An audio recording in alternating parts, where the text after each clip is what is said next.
କବିତାର ଶୀର୍ଷକ ଅମାନିଆ ଲୁହ।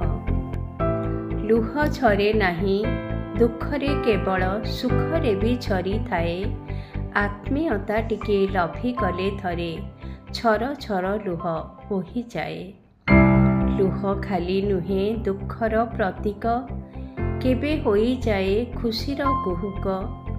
ଓଠ ଭାଷା ମିଛ ହୋଇପାରେ ସିନା, ଲୁହ କେବେ ମିଛ ହୋଇପାରେ ନା। ହୃଦୟର କେଉଁ ନିଭୃତ କୋଣରେ ଟିକିଏ ଆଘାତ ପାଇଲେ ଅମାନିଆ ଲୁହ ମାନେ ନା ବନ୍ଧନ, ସରହଦ ପାରି କରିଯାଏ। ଖୁସିର ମଉକା ମିଳିଗଲେ ପୁଣି ଛାତି ଭିତରଟା କୁରୁଳି ଉଠେ। ଆଖି ପତା ତଳୁ ସରୁ ଧାରଟିଏ ଲୁହରତ ସତେ ବୋହି ଆସେ।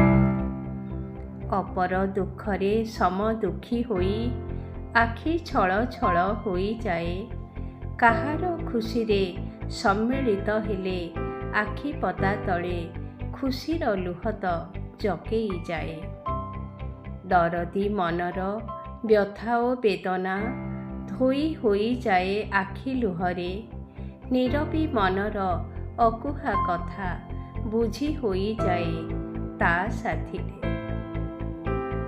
ସେ ତ କେବେ ସାଜେ ପ୍ରେମୀ ଯୁଗଳଙ୍କ ମଧୁର ମିଳନ ସାକ୍ଷୀ, ପୁଣି କେବେ ହୁଏ ବିରହୀ ମନର କୋହ ଭିଜା ଭିଜା ନୀରବ ଆଖି।